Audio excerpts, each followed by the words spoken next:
is.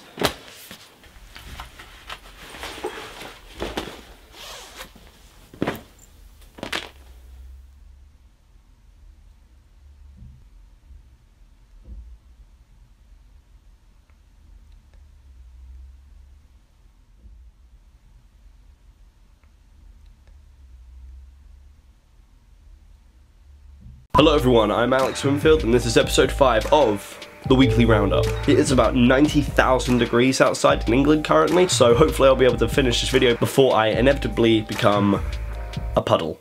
So updates, my new script is about 80% of the way done. My work has drastically slowed down the time I can actually devote to script writing, so it's taking a little bit longer than I anticipated. However, what has been written so far I'm quite pleased with. It's looking really good. I just want to get into pre-production, you know, I just want to get it done. So this is part 2 of the top 10 films of 2017 so far. At number 5 is Split. Now, Split was a very nice, interesting surprise for me. As we all know, M. Night Shyamalan's career hasn't exactly been perfect. However, his first 3 films I thought were great. Split is on a much smaller budget, and the story of the film is on a much smaller scale than his previous films.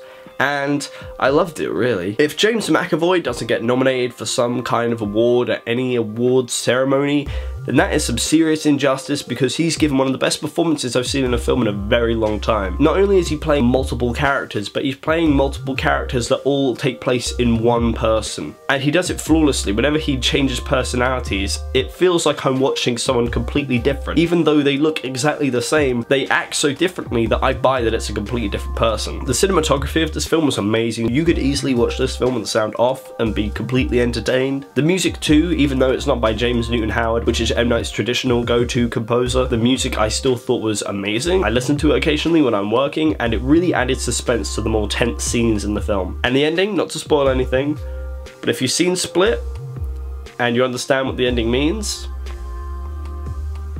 amazing. And number 4 is Patriots Day. This film was amazing, although it was also a bit of a tease. Seeing Mark Wahlberg be so good in this and then see him do things like Transformers is so strange to me, because I feel like he doesn't get taken seriously as an actor because he does films like Transformers, which is why I was so surprised by his performance in Patriots Day, because it was really, really good. This was definitely the most gripping film that I've seen so far this year. It feels very real. It doesn't try and Hollywoodize the Boston bombings. Is Hollywoodizing a phrase?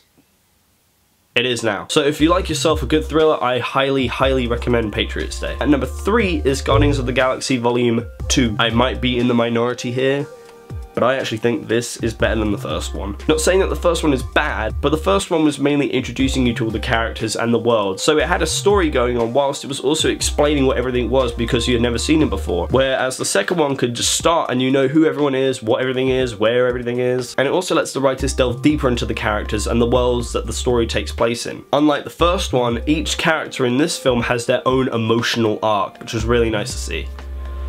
Except for Baby Groot, he doesn't really get an arc. For a film which sometimes comes across as almost like a parody of the sci-fi genre, it did have me tearing up occasionally throughout, which was very surprising. I didn't see that coming at all. And the best character of the whole film? Yondu. I could totally rock that Finn. I could look as cool as him. Also, it easily has one of the best Marvel movie villains since Loki, which brings us up to a total of 2 memorable Marvel movie villains now.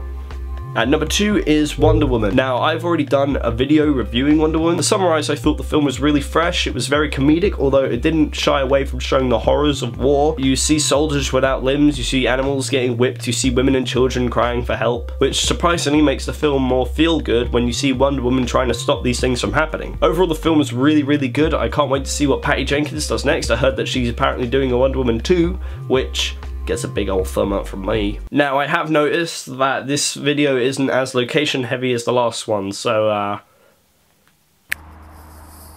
okay, so hopefully this is a bit better. I'm actually standing on a fire engine right now. I don't really know where it came from, but let's just carry on. At number 1 is Logan. Now, I've seen this film about 4 times now, and it never really gets old. I love films that are based around character, and this film is 100% about character. The main protagonist's name is literally the title of the film. Hugh Jackman possibly gave the best performance he's ever given in his entire career. James Mangold did a terrific job at directing this. The violence was beautiful, but it didn't compromise the story. It didn't feel like it was there just to keep you entertained. It felt very appropriate for the story it was trying to tell, and it was a very fitting conclusion to Hugh Jackman's 19-year-long run as Wolverine. It mixes the superhero genre with the Western genre, and it does it really well, and I would definitely recommend giving it a watch. So that's it. That's my top 10 films of 2017 so far. If you agree or disagree, think there are any other films that should be added, put them in the comments below.